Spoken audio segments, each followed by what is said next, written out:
Welcome to Chat 62. My name is Erik Monarca. And I'm Martin Almanza. We are glad to be back. It has been a while. Sorry, we've been sort of in hiatus. Is that the term?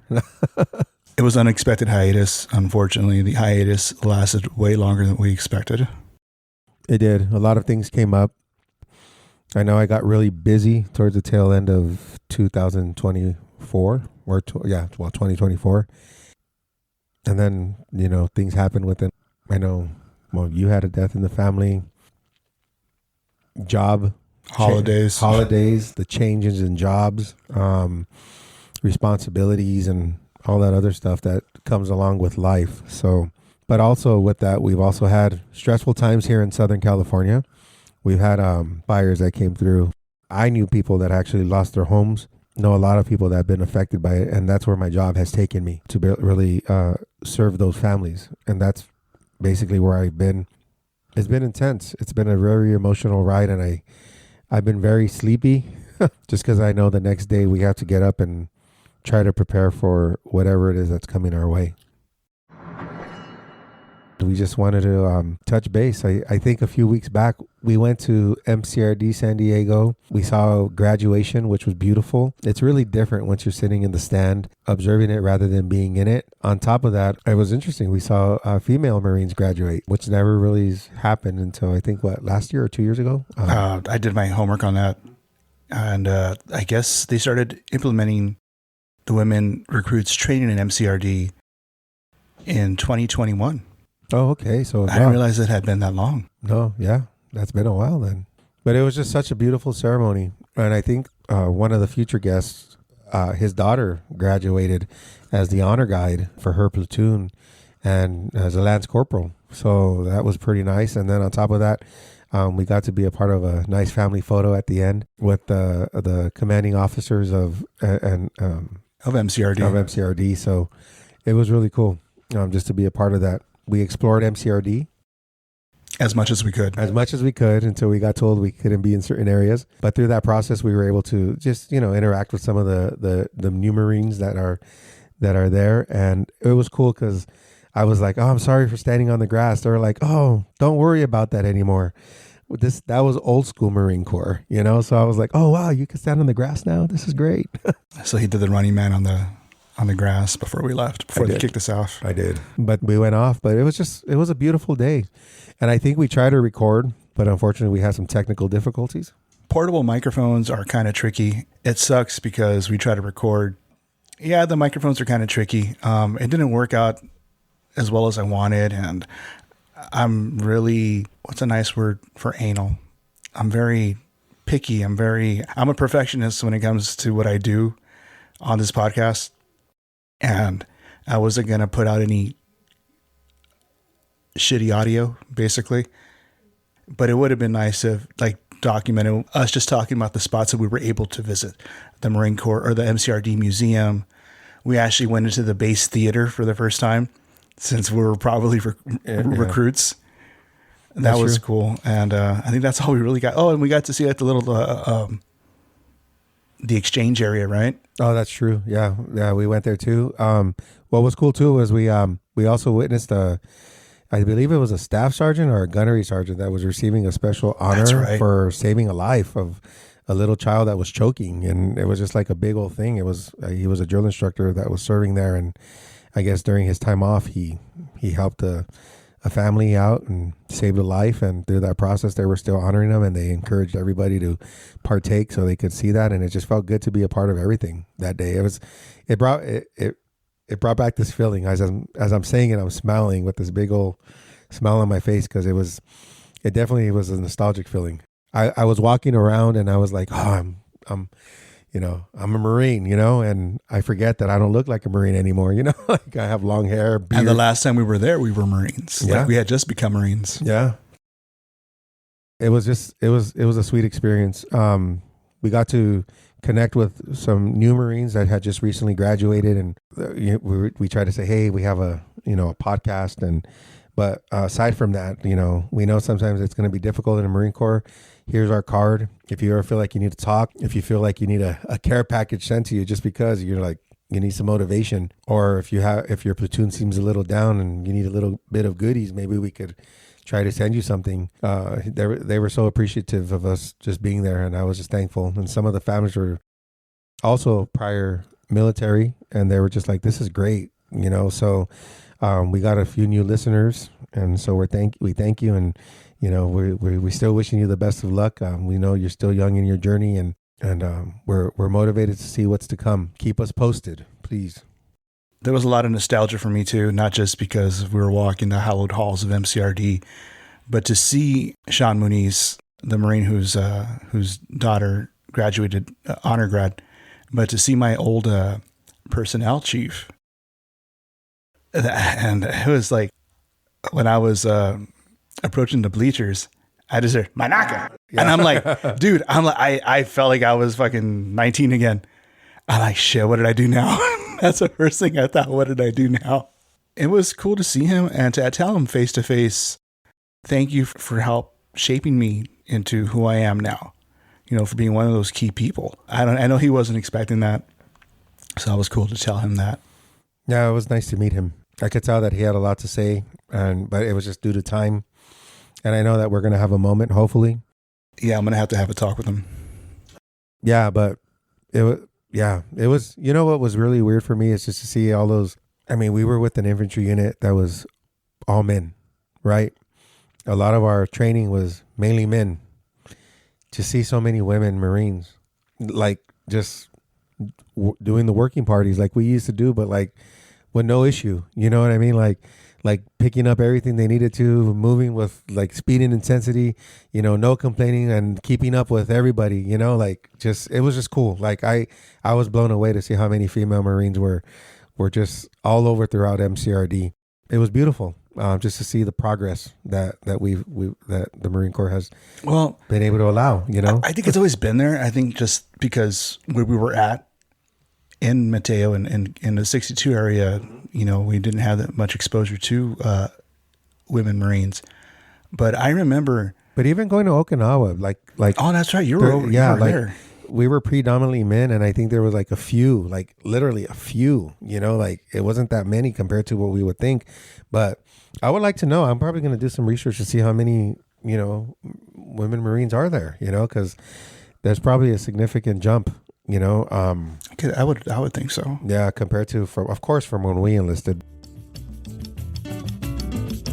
A curious piece of knowledge, as of 2021, about 9% of active duty Marines were women, which is about 16,275 Marines. In 2023, the Marine Corps retained women at a higher rate than men.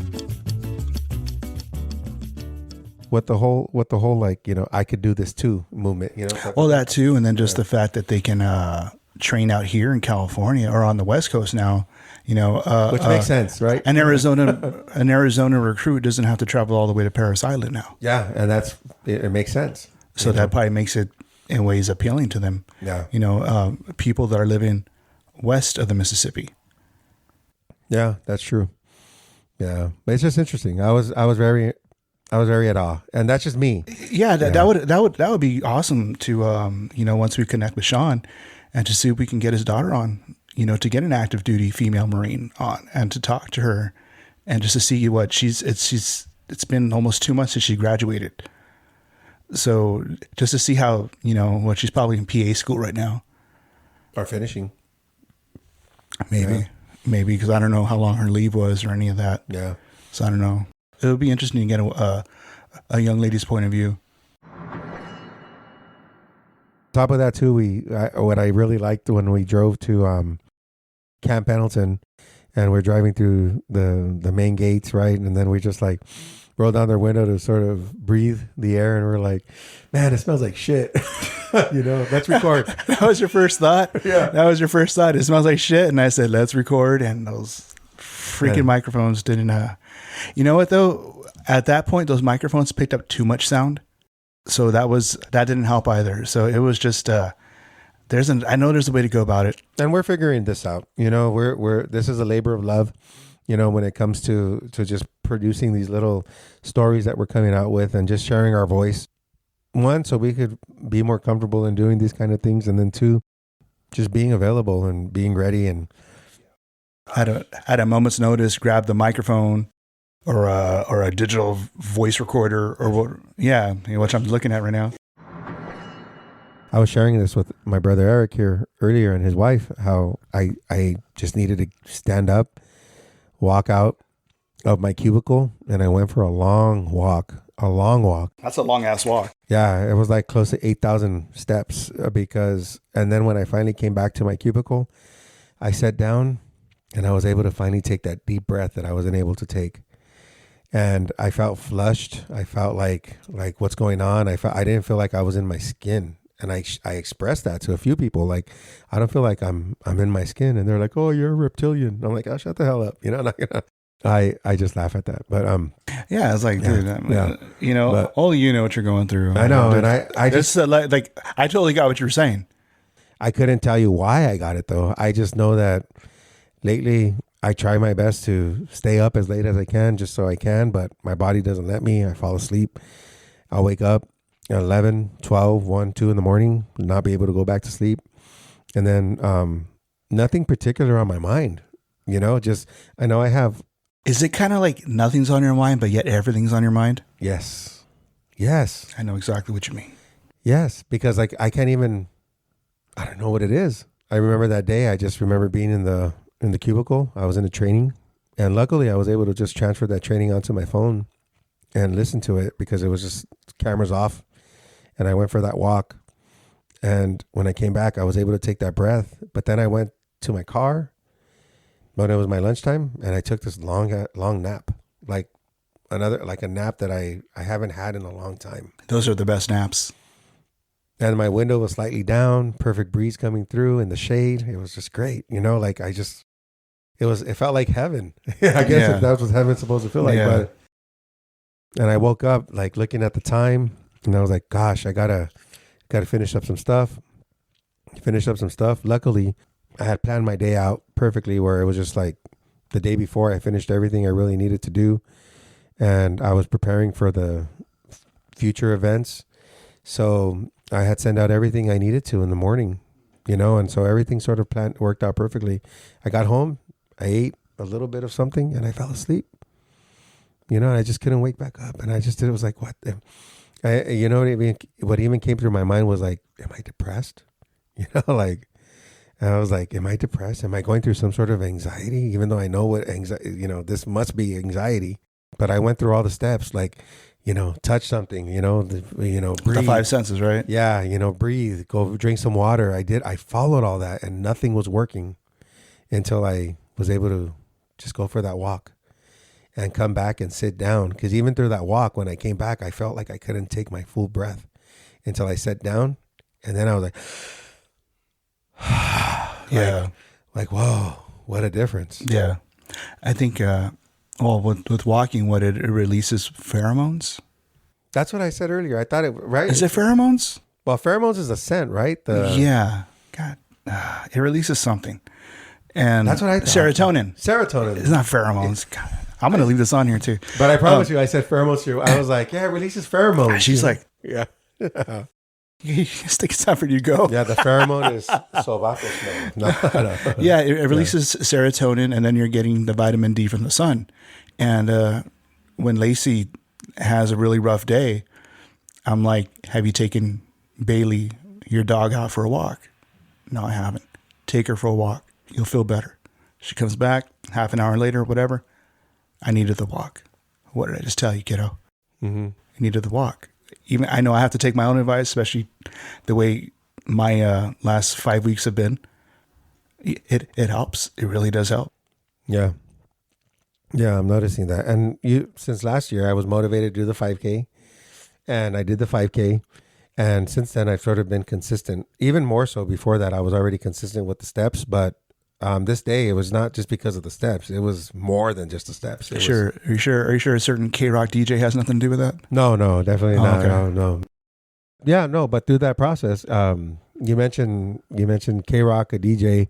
There has been, with my work, I've been able to connect, and then we've been able to collaborate for future projects with a specific radio DJ, you know. So it's pretty exciting to know that that's going to happen, specifically on education on Narcan. You know, here in, I guess, Southern California, they're really trying to make a push on teaching and educating people on. Is that good or bad?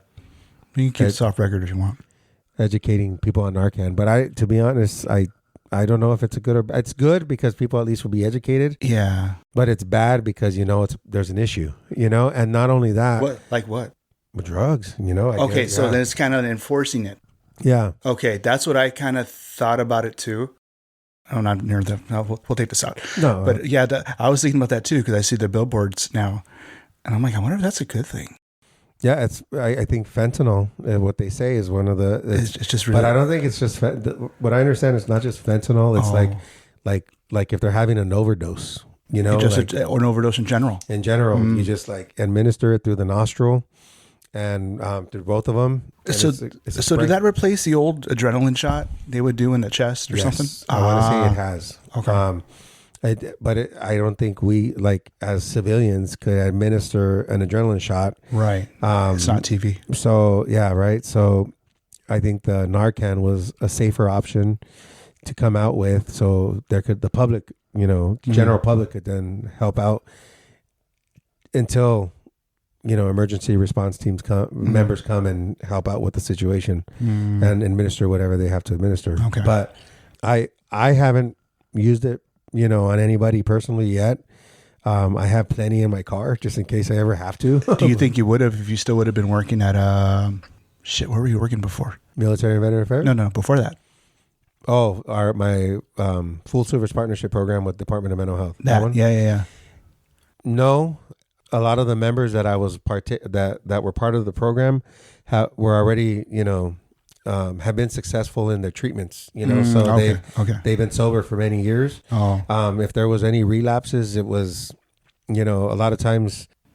I think we'll keep this on here. Yeah, I think it's a good talk. Yeah, if there was any relapses, that happened, basically, you know, we would try to help them through that situation, try to encourage them, hey, you know, look at all this work you've done. Are you really wanting to go back, you know, and, you know, go live this life again? And it sits with them, you know, and then sometimes it sort of helps. But then the Narcan comes into play. We just have it available just in case they come in and they're overdosing and we need to administer it. But in that case, we have nurses, you know, we have psychiatrists, doctors, you know. You know, I would always want them to do it first, of course, you know, because they're the professionals, professional medical people that are licensed to do that kind of stuff, to administer things. I'm just there to talk, you know, and try to encourage and motivate, and hopefully they make the change and not want to go back to the life they used to live. And I think being present usually is key, you know, like following up, checking in, and even if they did, don't make them feel guilty, you know, like it's just like show them like love and say, hey man, how do you feel about it? It's a positive reinforcement. Yeah. Sort of like, how do you feel about what you did? You know, like turn it back on them and let them think about it. You know, did it feel really good or you know, but it's tough because everybody has a different approach, you know, but I think what works for me is being direct and being, you know, but being there, being present. And, you know, I don't want you here today. Well, I'm still here, you know, come on, man, let's go. And eventually the idea changed, man, this guy does care about me, you know? So yeah. And through that and sort of similar to what we're doing, bringing it back to the podcast, like through that resource fair, you know, we did have a sign up list. We sent out some emails. We reached out. Some people said, thank you. You know, you're doing a great deed. Little things like that. But other than that, we still haven't had no bite. No one's biting. I have another guy that said, sure. U.S. Army veteran. I'm going to have to chip away at him too, because I got him to agree on when I asked him what times and what Saturdays in March are you available, never got back to me. Yeah. And I think it's just life with everything going on in Southern California, you know, honestly, just life in general, dude. It's Well, yeah, life in general. I mean, life happens, dude. Life in general. It's been, we've been going through a lot. And I always, this is my common joke that I say with people, like, oh, like, how have you been? And my common joke is I'm still processing 2020, and people are like, wow, some people say, oh, you should get over it now. We've already passed that. Other people are like, yeah, sort of. I still am too. I've gone past it, but I still feel like I'm living some of that experience still, of what's going on and all that stuff. So it's like, I don't know. I don't think I'm having anxiety because of that, but I know I'm thinking about it, because I see people hurting, and I think that bothers me. I think that makes me sad, and it makes me upset to know that there's people that are afraid. There's people that are scared, and that's including some veterans, that's including senior veterans that rely on specific resources but sadly services. It's been like that for a long time. I know. This isn't a new thing. It's just, I think maybe it's just hitting me differently now, differently in a different way. I don't know. But when I heard you and Ruthie talking, when I was trying to work, I was just thinking, man, I go, 10 years ago, I wasn't talking about stuff like this, let alone 20 years ago. Like, is that all it is now in my 40s and my soon to be 50s? And every decade moving forward is just going to be about stuff like that, because I'm fucking tired of it. Yeah. I'm exhausted. I'm life fatigued. If that's all people want to talk about. Well, I want to talk about how you're doing. I am sick and tired of world events. I'm sick and tired of religious wars. I'm tired of all that shit, dude. Different political views, different religious views. I'm tired of that. I remember there was a time when we didn't have to talk about stuff like that and still be fucking tight, And now it just seems like that's creating a division around so many people, dude. Mm-hmm. I'm personally tired of it. As I went out there and I yelled at you guys. Yeah. But so he did. Yeah. Ruth and I were in a discussion. It was a nice little, I thought it was a healthy discussion just to sort of, but Erik came out while we were in the middle of it, and it was fun. It was okay. We respected him, and we were like, okay, we gotta calm it down a bit. But at the same time, it's like, when do we get to talk about it? Just not around me. If I hear it, thankfully I haven't heard it at work. So, and I have, and that's been the hard part. But then politics have been like this for like forever. You can't keep everybody happy. It's just something it's something that feels like we're in our 40s and our 50s and so on and so forth. Just we're obligated to talk about it. I'm not obligated to talk about it. And it's weird. Yeah, I'm tired of talking about it. I want to worry if I'm going to sleep good tonight. I want to worry if I'm not going to wake up hurting tomorrow. I want to wake up tomorrow. Do I have the motivation to go to the gym? Mm-hmm. I want to wake up and be like, you know what? Am I going to be able to deal with traffic today? Let them deal with it. Yeah. And that's what people have been saying for fucking decades. And people are always going to fucking protest. People are always going to be leaning to one side. The other people are going to lean to the other side. They've been doing that for fucking decades. It just, with the advent of fucking social media, everyone has an opinion. And it gets annoying. I remember when just certain people had it. Yeah, it was fine. For me, it's mentally exhausting. No, it is, because like you said, certain people had it. Now everybody has. Everybody has an opinion, and that's okay, because everybody's entitled to their true. opinion. But then everybody don't have to on their fucking phones. Yeah. Fucking so and so told me on TikTok. So and so told me on Instagram. I don't know what's right and I don't know what's wrong. Yeah. And at this point, I don't give a fuck. I just want to be like, who's my next guest for the podcast? That's right. Okay. Yeah, that's fair. And that's fair. That's fair. And the downfall is that, like, well, I think people, if we're going to leave this in, right? Like, people are going to hear like, okay, I'm not going to talk about politics. But if they did come and talk about politics, I'm going to have to bow out. Well, and that's fair. Yeah. I mean, look at when you and Stringer talked about religion, I bowed out. That's not my thing. Yeah. I mean, I believe in what I believe in, but if you guys wanted to talk about it, I let you guys talk about it. and I just bowed out. Yeah. So I mean, that was the respectful thing for me to do. But I think that's what's hard. And I think, you know what, if anything, thinking about it, I think that's what sort of causing a little bit of anxiety for me is just like the thinking about it actually now, as you mentioned, religion and politics, serve my country, love my country, love, where not necessarily where we stand as I wish we could be like we were with regards to patriotism back in the day, when especially like after September 11th. I think that's changed significantly. So being where I was, I don't think that people are wrong in what they want to feel, because everybody, again, is entitled to their opinion, their feelings, their emotions, their thoughts, everything, right? I think the problem is people are trying to convince others to see it their way. They're not honoring what's the words I'm looking for? They're not willing to listen. They're just willing to say, you know what, this is the way I see it. If you don't see it like that, you're wrong.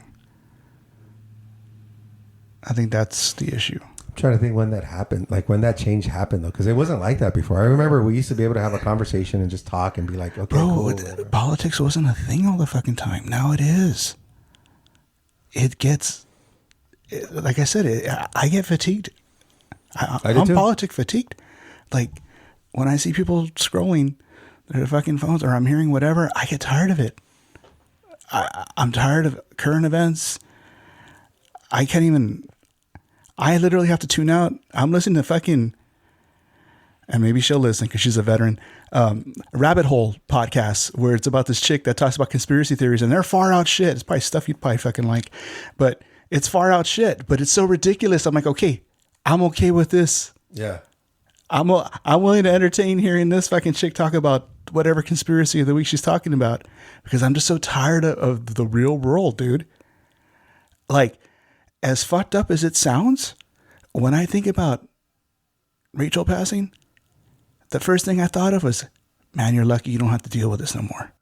When Ruth's dad passed away, the first thing I thought, man, you're lucky you don't have to deal with this no more. Mm-hmm. Because I'm tired of dealing with it. Yeah. I'm to that point, dude. And I don't think you're the only person saying that, so yeah, it's intense. There's a lot of stuff going on, but regardless, of, again, who you are and what you feel and all that stuff, you're entitled to that feeling. And I'm always willing to listen. I might not agree, of course, that's just human nature, because I have my beliefs, but we could talk about them, and I don't expect you to believe or, what is the word? Change your thought on whatever, or have a debate with me. If I have an opinion, just, respect me, and I'll respect you for yours, and if I don't agree with the stuff that you say, then, I'll bite my tongue and, and be like, hey, live the life you need, the best life you need to live, but yeah, as long as you're not fucking up anybody else, dude. But then this is where the anxiety, religion will come and say, well, you're wrong. You need to be telling them this. You need to be doing this. And so I'm trying to step away, not specifically, of course, from religion, but at least from the way I used to think, because it starts is it the overlapping that's stressing you out? I think it is.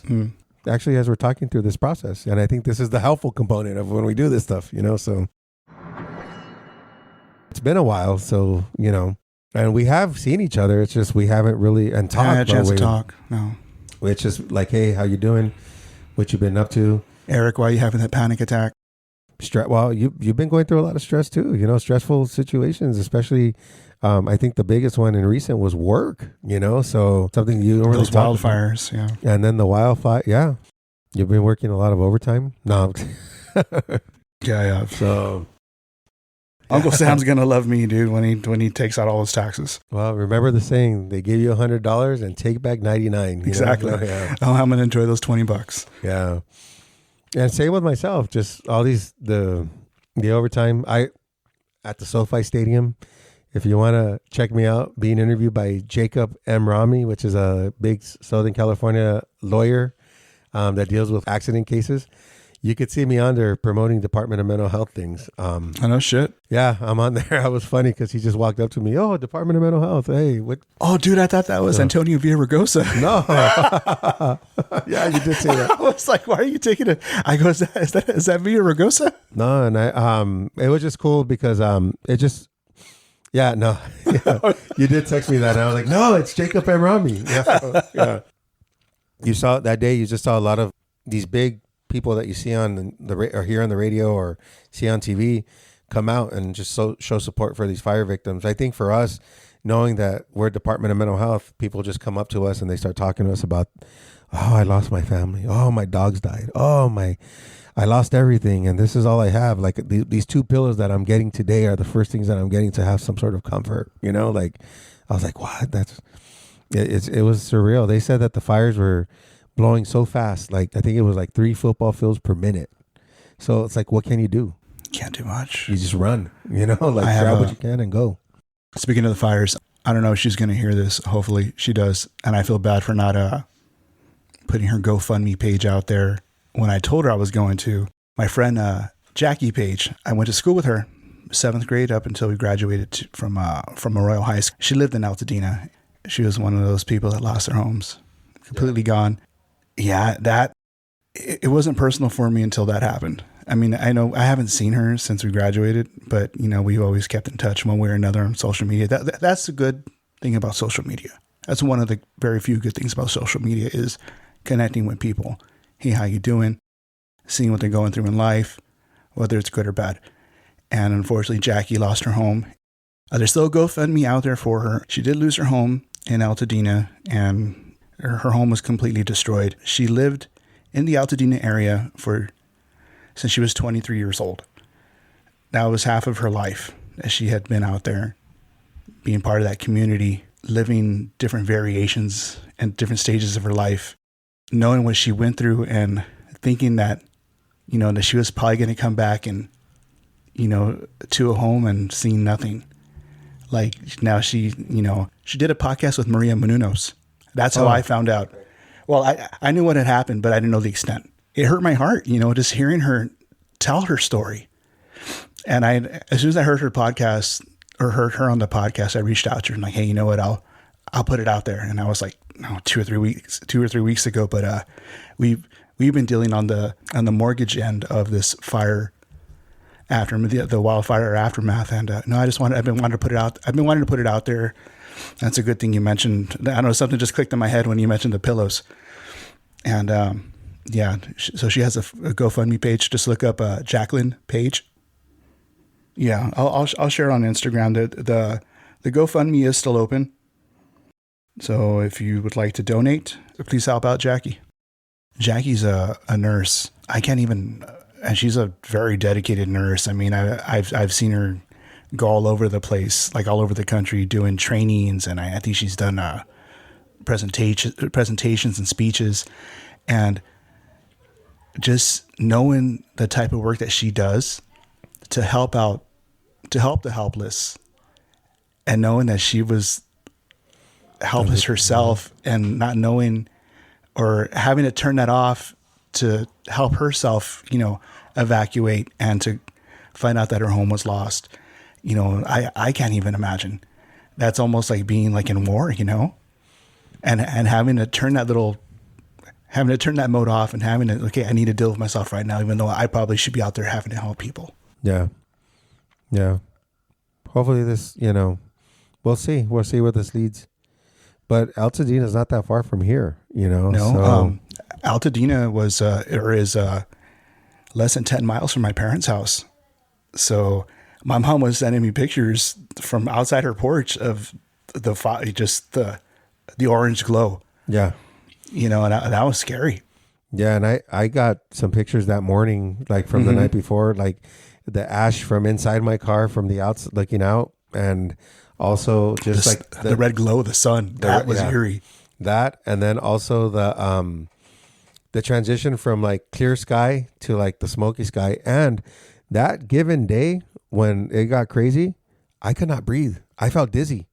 Like I was walking outside and I was like, I got to get out of here. Like I got to go inside or I got to get away from here.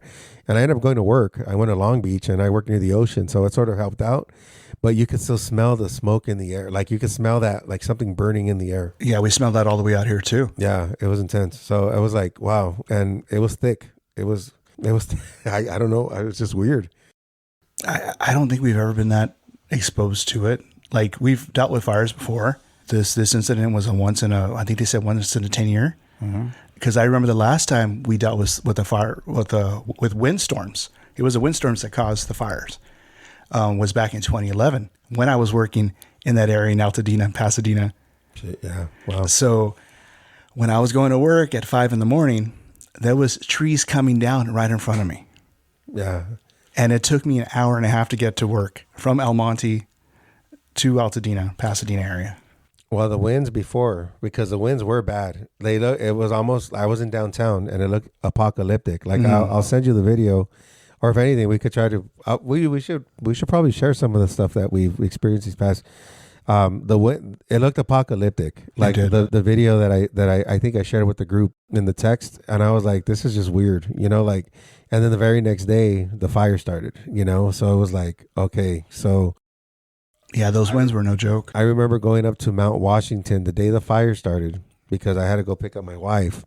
I was waiting for her to get out, so I drove up to see sort of what I could see, and there were trees just pulled out from the ground, like big trees, like eucalyptus trees that should have never been pulled out. Like that's just how strong the winds were. I mean, like I said, I worked out in the Eaton Canyon area back in 2011.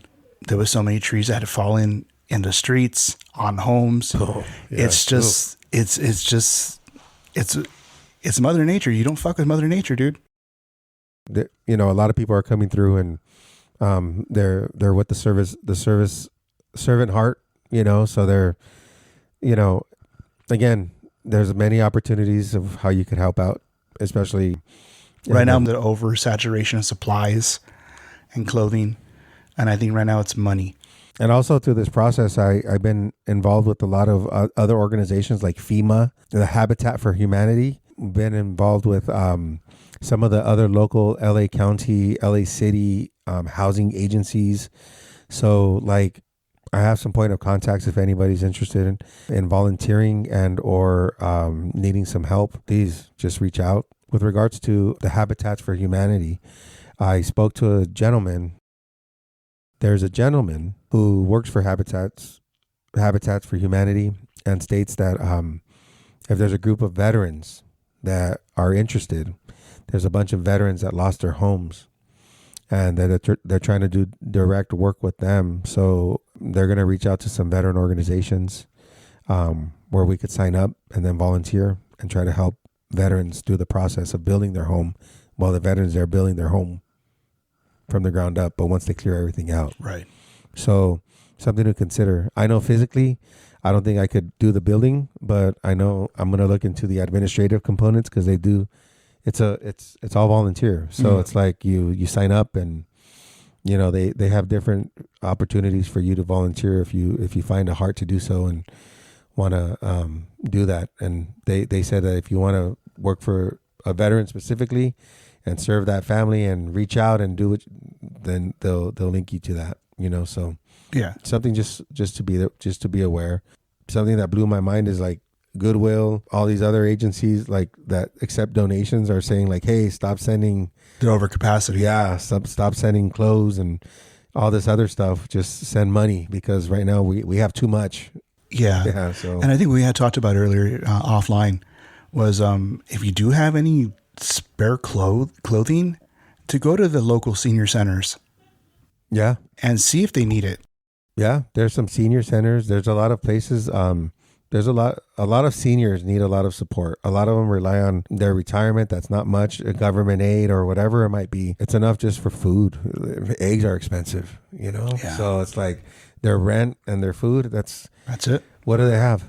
So aside from whatever someone gives them. So consider that. That's a great option too. Yeah. So I remember the day at the SoFi Stadium, they had like basic hygiene, like hotels donated like their hygiene stuff, right? Like their soaps, razors, and like someone to say, man, I finally get a shave, like, and we know that feeling, when you have to shave, like, especially even being out remember being out in the field for weeks and then being able to take that first shower. Yeah. It felt great. Or being able to lie down on something extremely comfortable. Other than a cot. Yeah. Cot. Or on the ground, if anything. So the cot. The cot. We said cot. COT. No, you said cock first, but it's okay. Easy there. No. Yeah, man. I think that's the good thing about social media. And I know there's always going to be an ugly side to anything, but that was nice seeing people rally as a whole. It didn't matter what background you were, what religious views, what political views, everybody. That's unfortunately what it takes for people to, to band together. I think one thing when I was at the SoFi Stadium, I was like, at the end of our conversation, I'm like, can I give you a hug? Right? And to Antonio Villaraigosa? Well, all of them, everybody. I saw that looked like they needed one after they shared their story. And I'll be like, yeah, you know what? Every time you say that now, I keep on thinking of Antonio Villaraigosa. But going back to that story, putting a smile on my face, like I would always ask at the end of it, hey, can I give you a hug? And again, like you said, regardless of religious, political, whatever affiliation, it didn't matter. That little hug meant something. That hug across barriers. Yeah. So it was like nothing else mattered at that moment. It just aside from trying to make sure that they got what they needed, made sure they were happy, for at least that moment, to get the things that they need so they could take it back home to their families. That day, bro, they gave out, the LA food bank was there. They were giving out boxes of foods to families. Like if you said you had a family of 4, they would give you like 8 boxes. Wow. They had thousands and thousands of boxes. They had top of the line catering trucks come out and provide like all the good food that they can to these families. And then whatever was left over, they said, take it back to whoever you could take it back to. Wow. And they loaded these buses, like these charter buses, and they brought extra just in case. People had so much more that people could go in and not have to lose or separate from their things that they got. Yeah. They were giving out shoes. I think the one cool thing I got out of the event was, aside from the appreciation that of us being there, was an LA Strong shirt. Yeah, was that the one that was like the LA Kings logo? This one had the Chargers on the bottom of it, but okay. I think the Lakers had their own, the Dodgers had theirs, but LA Strong was the thing. But unfortunately, it was 5X, so I'm not a 5X. So you could have wrapped it, or you could have. I was going to say you could have Ruthie take it in, but you could have someone take it in. No, I thought I thought of someone who represented, at least to me, LA, that is a 5X, and I was able to gift them that. And it was something that they wish they could have been a part of, but because of their health, they couldn't. So it was just like, it was the little hope that I could bring to them, saying like, hey, you're still part of it, This is November. Okay, graduation, December, January, February now. It's been a long time. But not only that, time's moving on really fast. It doesn't stop, dude. That's why I hate it. Me too. That's why I miss those days where we would be out in the field and it would feel like forever, because that forever never really lasted forever. It was temporary, but during those moments it felt like forever. Well, that was a whole enlistment.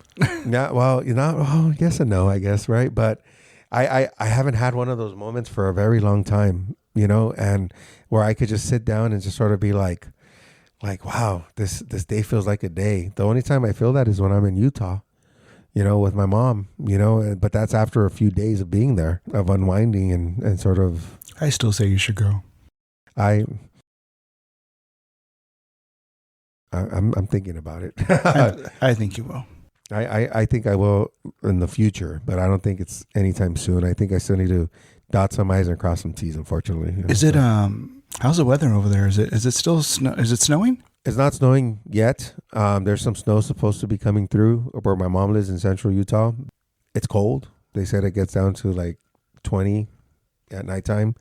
It's gone down to below that, below 0 at sometimes, she said. Wow. Yeah, of course. I mean, that's why, you go out there and you help. You already know you already know what needs to be taken care of. You already know the protocol. We need coal. And what you're chopping wood. I seen the videos looking like a fucking Paul Bunyan and shit. You just needed your fucking little ox blue. Yeah, right. Yeah. No, but other than that, I'm starting to realize as we age that we have to have a peace, right? There has to we have to find something that gives us peace. My family gives me peace, right? Because they're my family, but not the peace that an individual peace. Yeah, you need an individual peace. And through that process, I feel like you could discover yourself a little bit. You could reevaluate certain things in your life that you sort of said, okay, I sort of missed this boat, but I sort of see this happening now, and you could have some moment of clarity.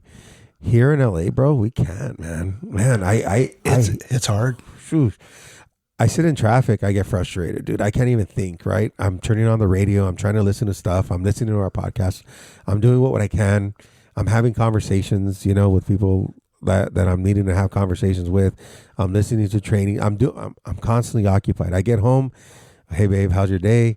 Listening to that conversation, and that's great because I love my wife. I want to listen to her day. I want to listen to my son's day. I want to listen to my daughter's day. I want to listen to, if my neighbor's outside, I'll be like, hey, how was your day? But then I'm like, okay. Hey, Martin, how was your day? Go, yeah, and I'll show. And you know what it was cool, but I don't. What do I do? People really want to hear me say, man, dude, my back was killing me today, dude. I felt like I wanted I wanted my heart to stop just because I was just over the nerve pain that was coming along with everything else. People don't want to hear that kind of stuff, right? So it's like you could just go back to that go-to. I'm still trying to process 2020, and that's what I do. And then people just laugh. I'm gonna start using that, and people just laugh. But you know what? It's the safest thing to say because that was a lot to process then. It's still a lot to and everything in life that's happening now. It's just a lot to process. Like I said, it's gonna keep being that way forever until we meet our maker.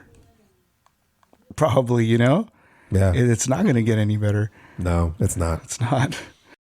Oh, man. Life is moving by fast. And with that being said, I think, I was talking to Henry Rodriguez. We were sharing not only stories of when we served, but also just things about life. He was saying like how he wants to hang out. I was like, you know what? That might not be a bad idea. And Bastards in Downey. The Marine Corps, dude, the Marine Corps turns 250 this year. This is a big year, guys. Like Marines out there, come on. We got to celebrate, especially the brothers we serve with that are local or those that are willing to come down to Southern California. I think Bastards might have to be the place this year, dude. I think so. I don't know if I want to do anything formal again. It was cool. It was fun. But I think Bastards might have to be the next spot, dude. Well, that's... And I sent you something. Yeah, I know. I did. I thought that was pretty fucking cool, dude. I've been looking at it. I've been wanting to reach out. My calendar doesn't align. I know. It's on a Wednesday. I know, dude. Of all fucking days. Like, dude, do this on a fucking Saturday, man. From 6 to 10. Even do it on a Sunday. No, on a Sunday. But, a Friday or a Saturday, dude. But I'm going to reach out to them, and I'm going to see what we could do, at least to be a part of it a few times throughout the year, at least 4 times throughout the year. Yeah, maybe I'll take a Thursday off or something. Yeah, and if I have to, because right now I have time, so I need to. Like 7,000 hours in vacation time. Yeah, but yeah, that would be cool. You know what? Just to see how many people we can get to go to fucking Bastards. Yeah, so that's our goal. November 10th, 2025. Well, I don't even know what day it falls on this year. Well, that's whatever day it falls on, we're celebrating. Because we know the Marines celebrate any given day. On a Monday. Hey, we're celebrating. I'm going to have to take that Tuesday off, dude. You know what, though? That might be... That's Veterans Day. Yeah. I might have to take that next day off, too. Dude. Well, I'm going to have to take the next day off. Yeah. Come on. Yeah, the Marine Corps birthday is going to require a 4-day Marines, weekend. All our Marines that are local that we served with. We'll see if we can get some kind of arrangement with get some kind of arrangement with the Uber or Lyft. If we could arrange something where we say, hey, that day. I think we need to put it out there now. We do. The joke I said, what type of bees make milk? What? Boobies. Stupid.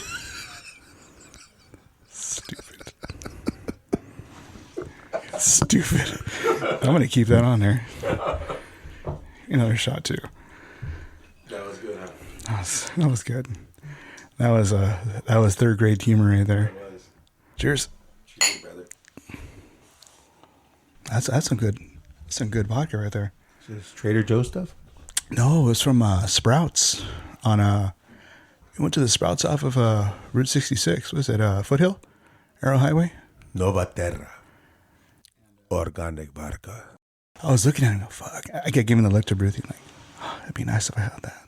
So I had to do that a couple times. I'll buy it for you. She got me the bottle. I'm going to buy you a bottle of Sotol. Hacienda Sotol. What is that? You know, if I wish I knew. It's like, it tastes like tequila. It's like tequila, but it's not tequila. It's Sotol. I have to look into it, but it's amazing. It's from Chihuahua, Mexico. Hacienda Sotol. I'm going to look it up right now. And the only reason why I say this is because when I went to Chihuahua, Mexico, I went to the actual place and beautiful time I had there. And at the end, they gave me a beautiful bottle for my wife and I. That's just like our marriage date and the date we visited and all this other stuff. And they were so thankful that we were there. And it was a beautiful gift. Have you found it? Hacienda Sotol? I found Raspado Sotol, Age Sotol. Hacienda. It's a tequila. Is it tequila? It is a tequila, yes. Okay. It's in that family. I know. I just remember they were saying, es tequila, es mezcal, pero es diferente. Yeah, that's what they say all the time. Yeah. They just there's so many different types of tequila. Dude, this last time we went on a reef dive. And afterwards it was a tequila tasting. Bro, dude, I would have fucking spent probably about $1,000 because they were all good. I had six different types of tequila. They were all good, bro. We got a bunch right there from the Cancun trip before. No, yeah, from the trip before. And dude, we still haven't even opened that shit up yet. There's one for coffee. Yeah, I still got that. What was that bottle you gave me? That looked like the Mayan. Oh, the pyramids. The pyramids, yeah. Yeah. I still got that one. I tried a little bit in my coffee. It was delicious. Oh, it's a game changer. Only on Saturdays when I'm off of work. No, but no, man. Everything's been crazy. Yeah, life has been crazy. I really wish it would slow down for us. I know it's not. It's just up to us to have to make the time. And I know it's tough too. Is there anything else you wanna talk about? Any random shit? Whatever? I think we sort of I don't know. Aside from the anxiety, aside from not really, man. I think I'm good right now. Like I think let me just think of a witty closing. Or like I'll just say it.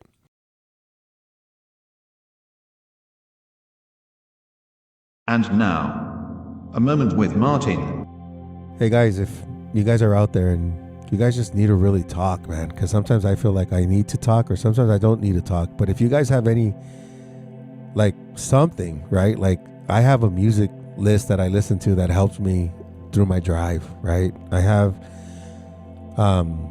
like family, like my grandma and my mom I talk to on a daily, because I want to make sure they're okay, but then they also want to make sure I'm okay. So I try to talk to them when I can on a daily basis. And I do say on a daily because it is, unless they're in the hospital or, they're out of town or something like that. But other than that, the effort makes a difference, man. I thank you for reaching out to me all the time and just sending a text every now and then. I know sometimes I don't respond until like 2 a.m. or 3 a.m. And I know you're getting up at that time or you're at the gym.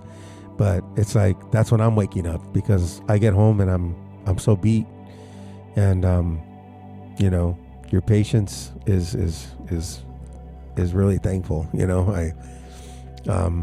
And I'm thankful for everyone's patience with me, because I know who I am, and I say things. I'm a man of my word. I just sometimes get distracted because of everything else going on in life. And you guys bring me back on track, believe it or not. Like the podcast, the discussions we have with people who write to us, the conversations we have with people out in the community, it lets us know that we're all hurting some way, shape, or form. And I think with that, that's why it's important that our voices are being heard.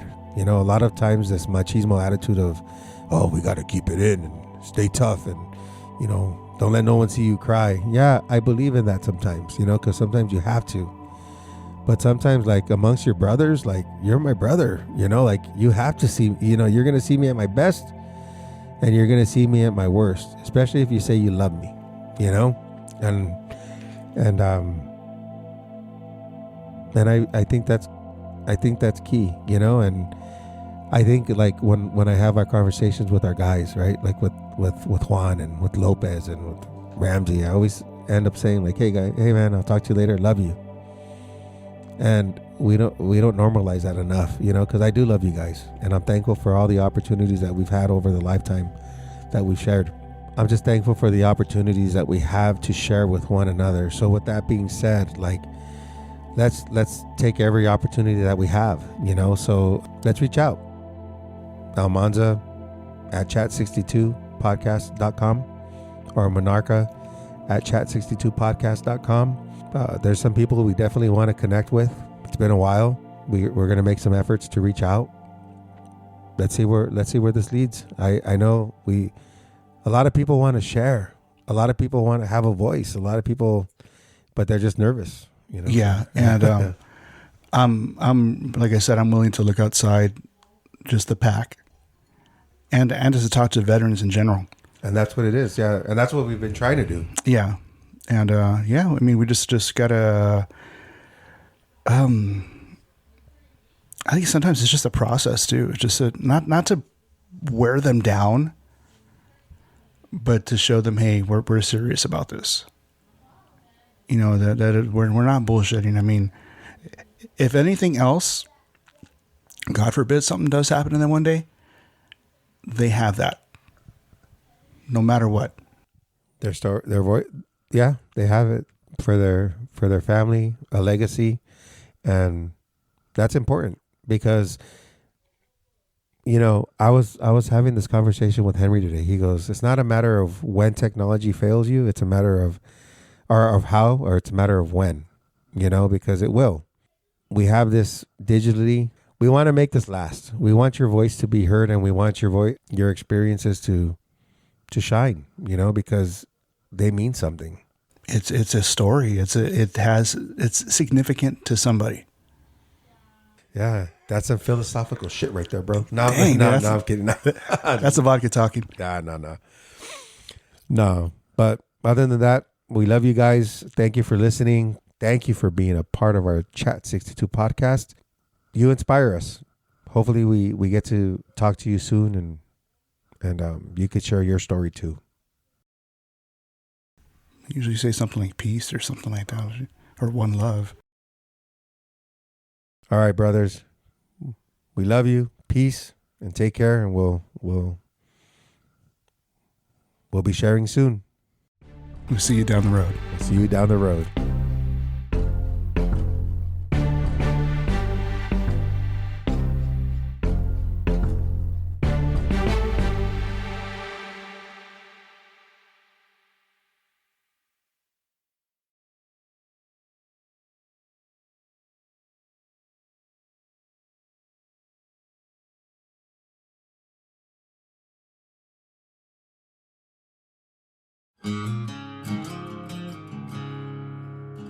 Hey everyone, I'm here today and I want to talk to you about something that's really important to us, and that's the National Suicide Prevention Lifeline. You can reach them by calling or texting 988. That's right. We want to emphasize how crucial it is to reach out for help if you're struggling with thoughts of suicide or just need someone to talk to, you are not alone. There are people who care about you and want to support you. Calling 988 or texting can be a difficult but incredibly brave step to take. It takes courage to reach out for help, but it's often the first step towards healing and finding a more positive path forward. Remember, you are strong, capable, and loved. You have so much to offer the world, and your life is valuable and worth living. If you're struggling, please don't hesitate to reach out. You can call or text 988 anytime, day or night, and speak to a trained crisis counselor who can provide you with support and guidance. We want to encourage everyone to prioritize their mental health and well-being. You don't have to go through tough times alone. There are people who care about you and want to help. So let's work together and create a world where everyone can thrive and live their best lives. Remember, 988 is more than just a number. It's a lifeline. Let's use it and support each other every step of the way.